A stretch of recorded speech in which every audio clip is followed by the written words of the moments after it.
I was thinking about our next speaker, so you may have had a hint up. Our next speaker is in fact a doctor and an author.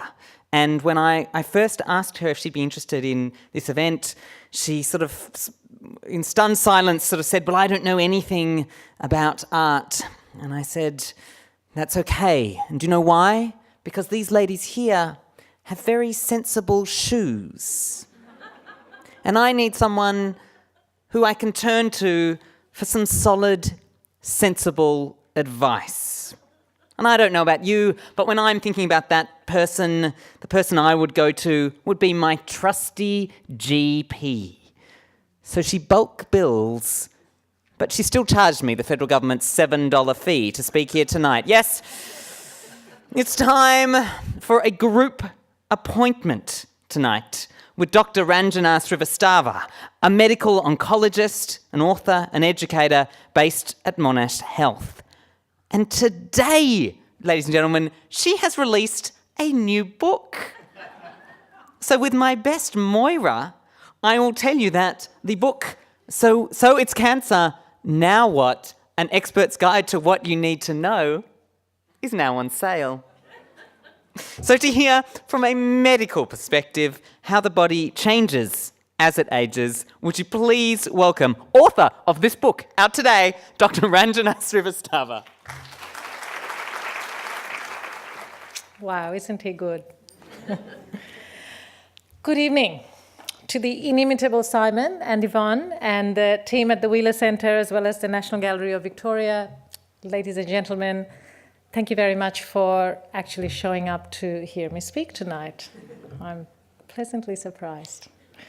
I'm very fond of the National Gallery of Victoria, although I don't visit often enough. And as Simon said, I would never have imagined that I would be invited to speak here on a subject I feel supremely ignorant about, art and sculpture.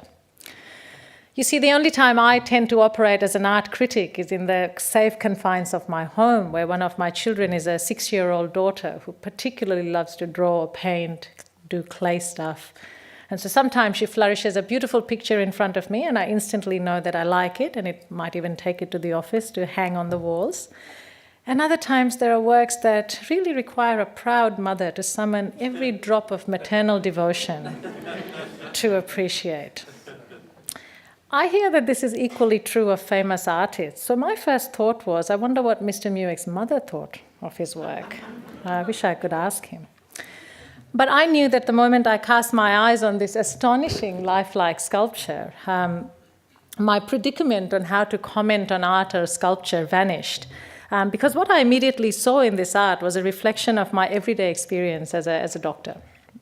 So not only am I an oncologist, I also spend some time as a general physician, which is sort of a dying art these days. But a general physician typically looks after people with heart disease, diabetes, strokes, pneumonias on a general medical ward on the hospital. And so I felt that the two women depicted here could be any two elderly patients who fill our hospital beds these days. But permit me to tell you about the couple who came to my mind rather poignantly and not without some regret. Some time ago, I met two octogenarian sisters who had never married and lived a happy and productive life sharing a house. 1 year before the younger sister came into hospital, her older sibling had noticed some troubling changes in her behavior, sleep, and social relationships. These were initially attributed to age and fatigue, but the warning signs continued. And the final straw was 3 consecutive nights when the patient left the stove on while she went searching for the voices she was sure she could hear coming from within the fridge. On the final night, before she was admitted, she followed the voices outdoors and was narrowly rescued by a neighbor as she ventured to cross a busy road. The patient was brought to hospital. Her urine infection was treated, but sadly, as we had predicted, beneath her acute delirium hovered the diagnosis of dementia. To describe what followed as challenging seems like an understatement. The patient, once recovered from her infection, clamored to return home. She couldn't understand why she was in a strange place, away from her favorite things. The sterile white cup was not the same cup from which she sipped her tea every morning. The thin blanket was useless. Where was her 20-year-old dressing gown that kept her comfortable? And why did so many strange people keep coming to her bedside at all different times of the day and night?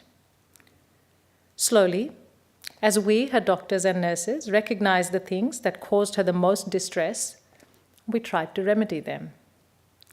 Her favorite cup from home, her blanket, and her dressing gown were brought in. The same nurse was assigned to her care as much as possible. Pictures and a calendar placed before her to orientate her. Some days we almost succeeded in calming her, and peace would reign on the ward. All until her sister visited her in the early afternoon. It was then that the patient would spring from her chair, smooth her dress, and cry out the statement that came to define her month-long stay in hospital. "But Mavis, when are we going home? But Mavis, when are we going home?" Eventually, we all came to associate the serving of lunch on the ward with the patient's question to her sister, who had just arrived to feed her. Initially asked with childlike innocence, the demand eventually became plaintive as the patient waited weeks and weeks to be placed in a dementia-specific unit. This sculpture reminds me of the typical way in which I, her physician, would come upon the patient with the white hair and Mavis in the neat bun. They would often be found standing near the fire exit, the patient poised with determination to leave the hospital today. Mavis, her sister, would hold her hand to placate her and prevent her from opening the door, but her sister would shake her hands free with a wary expression. Mavis then would fold her hands and regard her sister with love and concern, but also deep consternation, unable to understand how a fertile mind and a happy soul could come to this. Defeated, the patient would become distant, hostile, and then fatigued, with the entire cycle to be repeated the next day at lunchtime. Of all the people who tried to soothe the patient, doctors, nurses, chaplains, social workers, the odd friend, her dear sister Mavis provoked the most disquiet, but also proved the best tranquilizer. My patient was eventually admitted to a dementia unit. And what of Mavis? Mavis, I think, had the most difficult job of all. Doubt, guilt, and anger clashed in her mind. She had imagined them growing old together, or at least she dying before her younger sibling did. Had she somehow failed her sister? What was the right thing to do? What would life be like now? 6 months later, Mavis made the foreseeable decision to pack up the house that no longer felt like a home and move to a retirement home to be close to her sister. Their bond was too strong.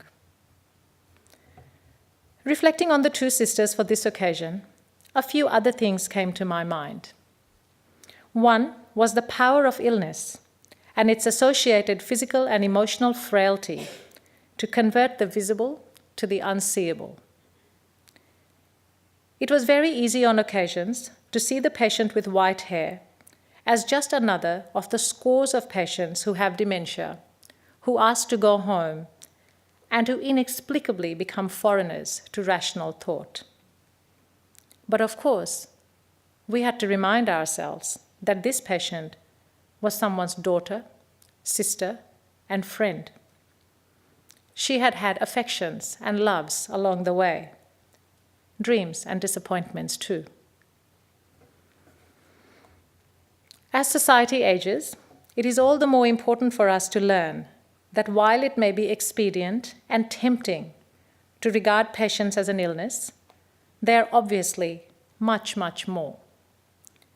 Faced with a growing tide of patients and never enough resources to fulfill every need, I dare say that it is the slowing, vulnerable, and less articulate patient who bears the greatest brunt of rushed medicine if we are not careful. There are patients like the one I have described tonight. In my mind, it is impossible to overstate the importance of kindness and empathy in our dealings with the elderly, to genuinely respect their commitment and contribution to our society, and celebrate rather than rue their final presence in our lives. We really shouldn't need a reminder that we too will be them one day. To me, Ron Mueck's wonderful sculpture is an apt and poignant reminder of the changing times in medicine and in society, and the importance of remembering that even the sick, lost, and frail amongst us are individuals who one day possess strength, spirit, and the promise of life. Thank you for listening.